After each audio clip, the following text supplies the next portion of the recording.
اوایل دهه 90 میلادی، یعنی همون دهه 70 خودمون، شروع یه انقلاب خونین تو بازی‌های ویدیویی بود، مورتال کامبت.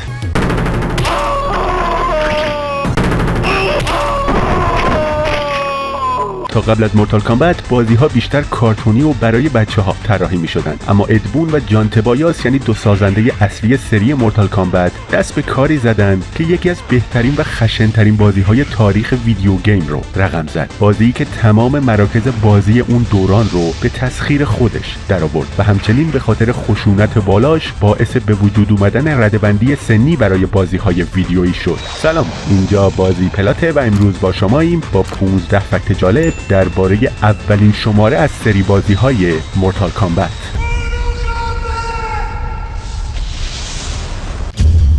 جالبه که بدونین بازی مورتال کامبت دلیل اصلی به وجود اومدن سازمان انترتینمنت سافر ریتینگز بورد یا به اختصار ESRB، یعنی همون رده‌بندی سنی بازی‌های ویدیویی بوده. مورتال کامبت با خشونت و خونریزی زیادش تو دهه 90 جنجال به پا کرد و باعث شد خیلی‌ها مخصوصا والدین و سناتورهایی مثل جو لیبرمن نگران تأثیرش روی بچه‌ها بشن. این سناتورها حتی جلسات استماع تو کنگره برگزار کردند و صنعت بازی رو زیر سوال بردن. فشار عمومی و این پیگیری باعث شد که سال 1994 انترتینمنت سافر ریتینگ بورد یا همون ESRB به وجود بیاد تا بازی‌ها رو بر اساس محتواشون رده‌بندی کنه و مورتال کامبت عملاً جرقه اصلی این اتفاق بود.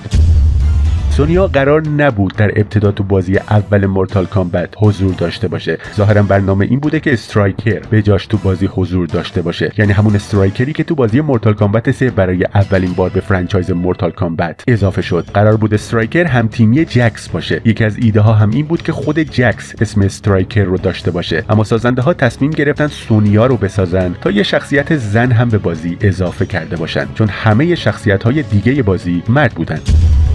ظاهرا داستان مورتال کامبت از فیلم معروف اژدها وارد می شود با بازی بروسلی الهام گرفته شده. همچنین اولش قرار بوده جانی کیج شخصیت اصلی باشه و با یه سری شرور بجنگه. حتی قرار بود جانی کیج رو ژان کلود وندم بازی کنه، ولی اون قبول نکرد که البته خب خیلی هم بد نشد، چون حالا ما تورنمنت معروف مورتال کامبت رو داریم. در واقع قرار نبود در ابتدا کاراکتر جانی کیج تو بازی مورتال کامبت حضور داشته باشه. ادبون، یعنی یکی از دو سازنده اصلی بازی، می‌خواست ژان کلود وندم، یعنی همون فرانکی رو تو بازی بذاره. حتی اصلا قرار بود اسم مورتال کامبت هم چیزی شبیه مورتال کامبت ژان کلود وندم باشه. وندم تو اون دوره تو اوج دوران حرفه‌ای خودش به سر می‌برد و همه می‌خواستن باهاش همکاری کنن، ولی ژان کلود وندم بنا به دلایلی حضور تو بازی مورتال کامبت رو قبول نکرد. واسه همین ادبون مجبور شد جانی کیج رو بسازه که در واقع یه نسخه ساختگی از ژان کلود وندمه. از اون طرف و تو اون سالها وندم فیلمی به نام رینگ خونین یا بلاد اسپورت بازی کرده بود که اسمش تو اون فیلم فرانکی بود و برای همین تو ایران اونو با نام فرانکی میشناسن. در واقع اینطوری شد که جانی کیج هم تو ایران با نام فرانکی معروف شد. اگرچه داستان بازی مورتال کامبت از فیلم اژدها وارد می شود الهام گرفته شده، ولی شخصیت‌های بازی از یه فیلم دیگه به اسم بیگ ترابل این لیتل چاینا برداشته شدن. مثلا دیوید لوپن از این فیلم شباهت زیادی به شنگ سونگ داره. وانگ چی شبیه لوکنگ، جک برتن هم شبیه جانی کیج. 3 تا طوفان داخل فیلم هم شبیه خدایان قلمرو زمین بودن. احتمالاً خودکشی تاندر تو اون فیلم هم یه جورایی مثل حرکات هاراکیری بوراچو تو مورتال کامبت دیسپشن باشه. درسته که کاراکتر کینو از فیلم بیگ ترابل این لیتل چاینا الهام گرفته نشده، ولی ادبون گفته که کینو شبیه ترمیناتور با اون چشم مادون قرمزشه و در مورد لوکنگ با اینکه از کاراکتر وانگ چی الهام گرفته شده، ولی قیافش و حرکاتش و صداهایی که در میاره به وضوح شبیه بروسلیه. سونیا بلید هم از ستاره هنرهای رزمی سینتیا راثراک الگو برداری شده.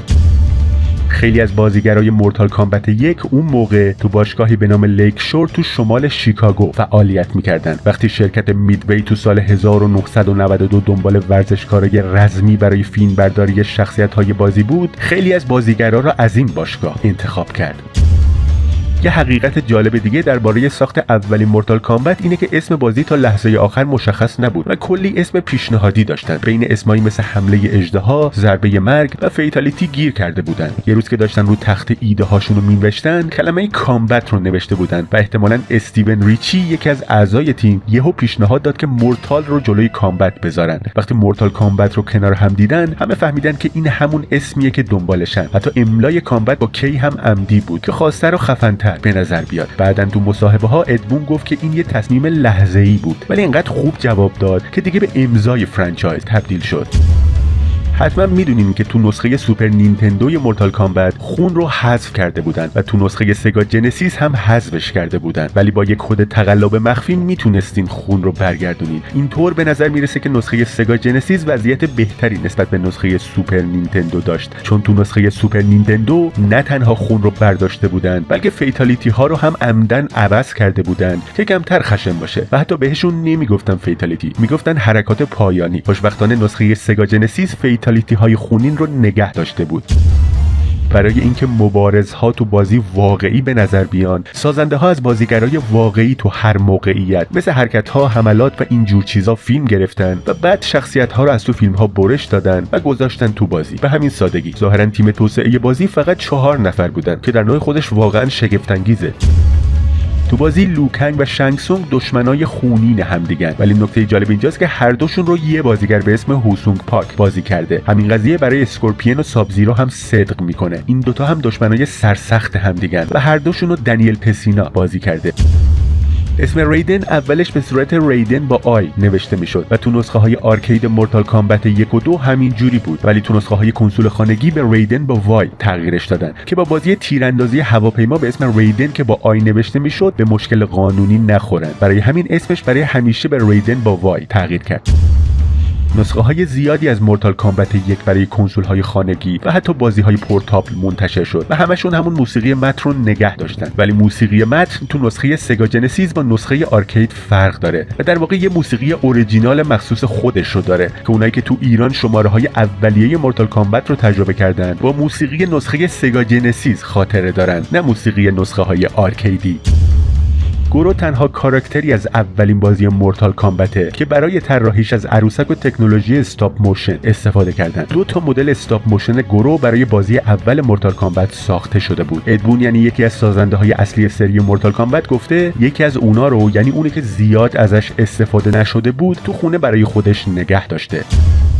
شاید بشه گفت ایده به وجود اومدن کاراکتر ارمک هم توسط طرفدارا تو اولین بازی مورتال کامبت به وجود اومد. ادبون یعنی یکی از 2 سازنده اصلی بازی یه مکروی خطا درست کرده بود که قرار بود آخر بازی تعداد باگ ها رو لیست کنه، ولی مشکل این بود که همه میتونستن ببیننش، نه فقط خود ادبون. به عبارت دیگه هر وقت کسی بازی مورتال کامبت 1 رو تموم میکرد، عبارت ارمک رو تو قسمت تعداد دفعات باگ شدن بازی میدید و چون کلمه ارمک درست زیر رپتایل نوشته شده بود که یه مبارز مخفی تو بازی بود، بازیکن‌ها فکر می‌کردن ارمک هم یه مبارز مخفی تو بازیه، اما اونا نمیدونستن این عدد یه لیست از باگ‌ها و ماکروهای خطاست. اونا فکر می‌کردن این عدد نشون میده چند بار بازیکن‌ها با ارمک جنگیدن و این شاید یکی از بهترین سوء تفاهم‌های تاریخ مورتال کامبت باشه، چون بعدها منجر به ساخت شخصیتی به نام ارمک شد. جالبه که بدونین کاراکتر رپتایل اولین بار تو بازی مورتال کامبت 1992 به عنوان یه شخصیت مخفی معرفی شد، یه نینجای سبز که ظاهرش خیلی شبیه اسکورپین و ساب زیرو بود، ولی حرکت‌های مخصوص خودش رو نداشت و ترکیبی از حرکت‌های ساب زیرو و اسکورپین رو انجام میداد. رپتایل ناگهان در ابتدای یه مبارزه ظاهر میشد و یه سری پیام رمزآلود میداد. این پیام‌ها راهنمایی بود که چطوری باهاش مبارزه کنید، چون مخفی بود و مبارزه باهاش شرط و شروط داشت. اول باید توی بخش تک نفره و توی استیج سیاهچال یا دپت بازی میکردید. از اینجا به بعد یکم قضیه سخت میشد، چون فقط در صورتی میتونستین با رپتایل توی این مرحله بجنگین که درست اول مبارزه یه سایه از روبروی ماه رد بشه. اونم شانسی بود، شاید 20 بار یا بیشتر این مرحله رو بازی میکردین و چیزی از جلوی ماه رد نمیشد. چیزایی که ممکن بود از رو ماه رد بشن بابا نوئل و گوزناش، یه بشقاب پرنده، یه جادوگر و حتی یه موشک بودن. البته بعضیا فقط تو بعضی نسخه های بازی بودن. بعد اینکه رد شدن سایه از جلوی ماه رو میدیدین، باید حریفتون رو 2 بار بی‌نقص و بدون اینکه ازش ضربه بخورین و بدون اینکه دفاع کنین می‌بردین و در انتهای فینیشر هم اجرا می‌کردین. فینیشر مخصوص اون استیج هم قبول نبود. اگه همه این کارا رو می‌کردین، بالاخره میتونستین با رپتایل تو اعماق سیاهچال بجنگین. واسه یه مبارزه مخفی خیلی کار سختیه، ولی اگه میتونستین شکستش بدین 10 میلیون امتیاز می‌گرفتین و میتونستین به امتیاز بالای خودتون افتخار کنین. همین.